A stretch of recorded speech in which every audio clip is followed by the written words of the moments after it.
the word connectivity, when we hear connectivity. I'm going to put this here. And so, what are the words that we think about? I'm just looking really quickly. We have teamwork, we have honesty, we have creativity, we have community, friends, we have voice. Voice is such a powerful word when we think about connectivity. And so, I'm going to let you continue to read those words and take them in, absorb them. And let me tell you a little bit about what is coming in this presentation. You know how the pandemic has affected everyone in different ways? It did. And I will say in this context, in the context of communication, the pandemic somehow, some weird way, has given us a gift. You know what this gift is? Is the gift of reflection. Did we not reflect over the 18 or 19 past months? Did we not think about all these things that we were so busy to think about before? And so what I mean by that is that we may feel that we have lost almost 2 years of our lives. We can also say, and I've heard it many times, I even felt it myself, is that we have found ourselves in numerous ways, in many ways. We found, if that's a word, ourselves during the process. And so, what does it mean? It means that we had to somewhat focus on the opportunity to reflect. Reflect on the fact that we may not want to connect the same way. You know, we may, now that it's all said and done, we have different expectations on how we want to connect. Is it not true?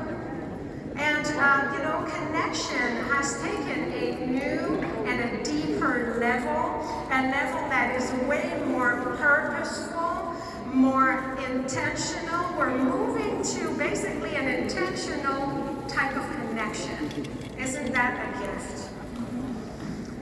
And so what I want to do is basically share the guidelines that I use when it comes to communication. In the past, I'm going to tell you a little story, and that was pre-pandemic, but I want you to know how this guideline of communication has served me many times in my personal life, but also in my professional life, and it has changed my life in different ways. So, I'm referring to the 3 C's of communication. And I will transform these 3 C's into a story, a personal story about a very powerful connectivity that has elevated empowerment to another level, and that has changed my professional life and its trajectory somehow, and in some ways. Have you ever heard about improbable friendships? You know, those people that were somehow not meant to be friends, or that, you never thought they would end up together. So the story is this. I had a former colleague, someone I've worked with in a company, an M&M company, and that I had the opportunity to cross paths with. And this young woman, beautiful, younger than me, talented, ambitious, and very passionate. And when I met her, I didn't immediately get close to her, but she reminded me of a younger me. And so even though we crossed paths quite a bit, because she was in sales and marketing and I was GM of Canada, and we were kind of, together, not together, I had somewhat a feeling that we would collaborate a little more. So let's start with context here. Context is basically what connects us. The common link, what brings us together. And so what I loved about her is her inputs in meetings. She was in meetings, she was lively, she always had something to say, and I was just very excited to hear her. And her take on this industry, a younger take than mine. She often referred to books and authors that I loved, and I was like, oh wow, we're fueled by the same personal development. I also basically related to the fact that she is a female Latina. She's evolving in a corporate world, and she was doing all that in a second language. Not easy. I make it look easy, maybe, but it's not. And so now the next C is contact. How we talk, how we communicate. And so I somehow at one point made the decision, the intentional decision, to take this relationship to another and deeper personal level, and I reached out. So we have the context, now we have to contact. And so we reach out.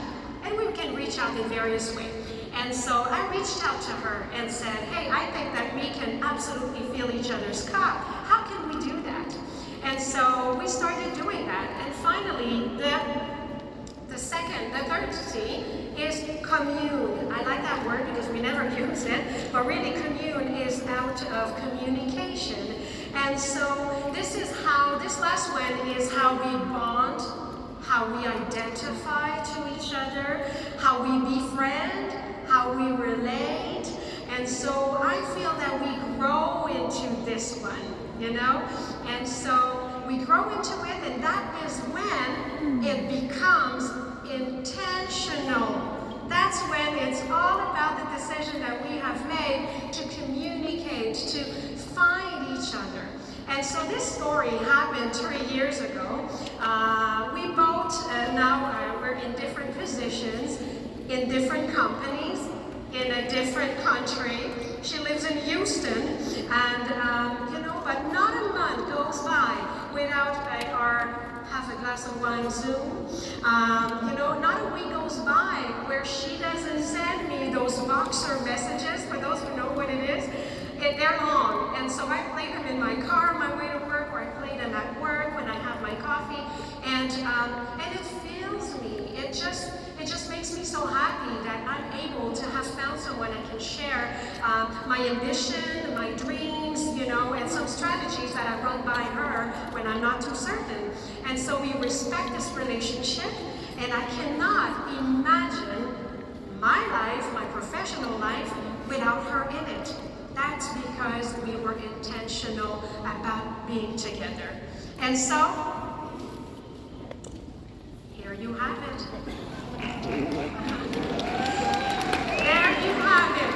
The power of intentional connectivity. Right there. And so, essentially, in the words of Brené Brown, that she loves, that I love, that I know Elizabeth Gardner loves, and many of you, connection is why we are here. We are hardwired to connect with others. It is what gives us purpose and meaning to our lives, and without it, there is suffering.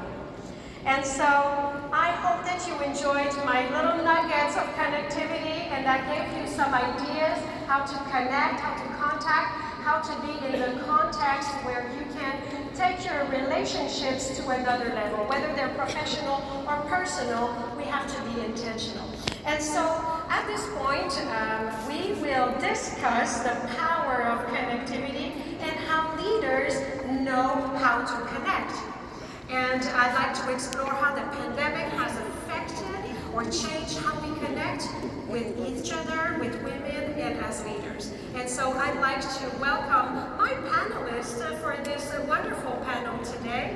So they will join us in a second, I'm sure.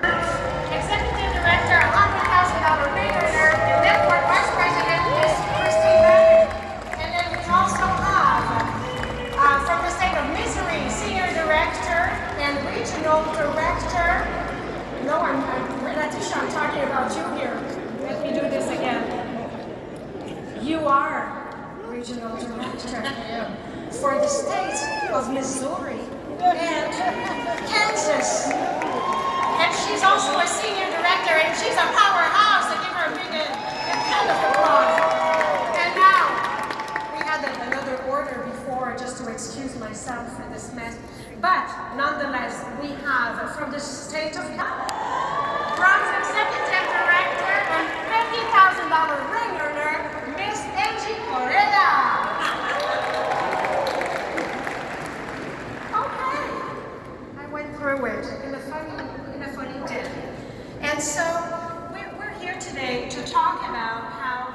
pandemic has affected how we connect with others. You know, in some case, it bettered our communication and our relationships, and in other cases, it made it a little harder. And so, just so that everyone knows why you are in that seat, we selected you for specific reasons. And so to showcase why you have been selected to be here today and share your perspective, I'd like for you to introduce yourself and then tell everybody actually, you know, what you have learned about yourself in this pandemic. Like in the last 18, 19 months, what is it that you discovered about yourself or about your life? I will start with you, Miss Manning. Thank you, Martine. Hey, Legal Shield family. Welcome to our family reunion. I am glad you came. I needed you as much as you needed to hear these people up here, so thank you for that. I'm Christine Manning from New York. Our team is Justice League, which I am so very proud of. I run a Legal Shield business, and in addition, I run a theater production company. I sing with a band every single weekend of my life. I'm an actress, director, producer, choreographer. I teach at schools. I run a theater camp, and I run a women's empowerment group through the arts that is ongoing for 21 years. And what I learned about myself in the pandemic is that I have chosen a beautiful life for myself, and that when the world shut down, I was okay being stuck at home. That my people are wonderful people, and I'm blessed and highly favored. And we hunkered down, and we were wonderful being hunkered down together. A lot of people were not. And I understand that, and I'm blessed to have a husband and children that chose me. And that is not to be trifled with. That's a huge blessing. I also learned that my 3-foot rule was how I was recruiting more often than I thought. So I had to really look internally as to how I was recruiting. I also learned that I was the lid of my Legal Shield business. And that was a startling revelation. And I don't want to be the lid anymore. And I learned that I had to show up in other people's stories if I'm going to be the kind of leader I want to be. Mr. Brian Crothers shows up in my story. Mr. Paul Burdaka shows up in my story. The sardines show up in my story. But until I show up in someone else's story, it's all just talk, right? So I need to show up in other people's story. That's what I learned.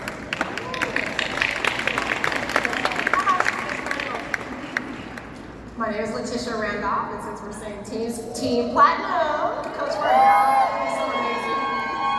I am the mother of 3 and the wife of 1, and I have a background in corporate. 1, Charles, I love it. I have a background in corporate America. I actually speak Spanish. I worked in Latin American operations and sales for about 7 years. But I left my corporate job because daycare turned into $1,200 and mortgage was $14,000. So $3,000 leaving the house almost, and nobody was home. I was at work, my husband was at work, and the kids were at daycare. And so I left because of Legal Shield. I was able to come home, work full time, and start transitioning into a full-time income, working part-time hours. Like Christine, I'm really busy. I am a singer. I preach. I'm executive leader to my pastor, assistant to my pastor. I am a Toastmaster. I have won several awards. I have my 4 trophies at home. What else do I do? I love to laugh, but I'll tell you what I learned about myself during the pandemic. I'm addicted to coffee shops. And I almost had a meltdown because I couldn't go. They said you can't go. It's like, oh my God, what am I gonna do? That's like where I meet all my people, all the new people. I'm like, but I learned that different doesn't have to be bad. And I found another way to connect through Zoom, and actually ended up being really beneficial. So that's it. Thank you. Thank you, Ms. Correa. So my name is Angie Correa. I'm originally from the Bronx, New York, and I currently reside in Santa Monica, California. I'm an ex-corporate executive. I've worked at really big companies in their marketing and sales departments, and I've been with Legal Shield now 21 months. And yeah, I mean, I was gracefully exited from my corporate job after I entered into my late to mid 40s, and I was like, okay, what do I get to do next? And so that's when I actually launched my coaching practice. And for me, what's really been important is to empower other women. And you know, when Legal Shield was introduced to me at that time, 21 months ago, I realized that there was a gap inside my own personal business that I got to fill, not just with these services, but with a community like this.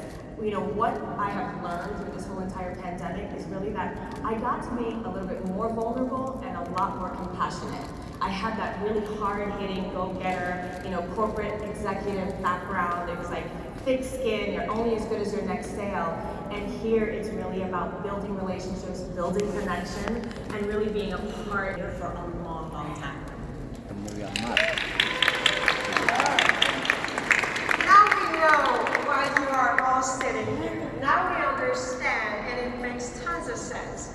And so you have just shared, how do you now connect with other women and other leaders? Has that changed, or you know, took a different turn? So can you let us know about this, Miss Manning? Sure. Well, first of all, we all went to Zoom, right? And I found out that I have an angry Zoom face. And so I have to work on that, right? But unless somebody tells you that, you don't know. This is why directors are important in your life. It's great to have a director. So we all went to Zoom, but for me and my team, which hello Justice League, we started meeting every single morning, and we have a mastermind. And together, because if I don't raise myself up in personal development, if I don't get out of my own way, gosh, I'm so bored of myself in my business, right? And I realized I was busy, but I wasn't active. Those are two very different things. So I needed to get active. So with my team, we started doing morning masterminds. We meet every morning. We practice gratitude together. We practice our affirmations together. We speak our whys out loud to each other, because if I don't deepen my interest in them, if I don't know their story, their why, what moves them, I can't help move them. So we do it together. We practice our power posing together. And it helps me to be a better me. It helps me to be more connected to them. It helps me to say, I know what moves these people, so now I can help move them. And in the women's group specifically, we read special books designed just for women in leadership. They teach me as much as I am hopefully leading them, but I'm getting to know their specific greatness. Their specific greatness, they matter. And if I don't learn how to be taught by other people in my team that way, then I'm always going to be their lid. But if together we just burst at the seams, that's where I'm hoping we go next level. And the women in Justice League have taught me to stop with my filler words, Toastmasters. Angela D'Amico said, hey, stop with the ums. We lost the word guys. Hey guys, we lost that word. We're working on it. Then we go back to our bigger team and we speak to them about the way we show up with our language. Language is important. Words are important. They're powerful. We want to be inviting to other women. So we want to make sure that we're speaking that way. So for me, we connect now all the time via Zoom. And while that can be disconnecting, it also allowed us to get very comfortable and casual with each other where we needed to be. So I can get involved on a deeper level, know what makes them tick. And hopefully in the long run, and I know it's true, right? We fill our credibility cup, and that's what matters. We want our credibility cups filled to the brim. We want it to spill it over, right? So that's what I'm looking to do with my team.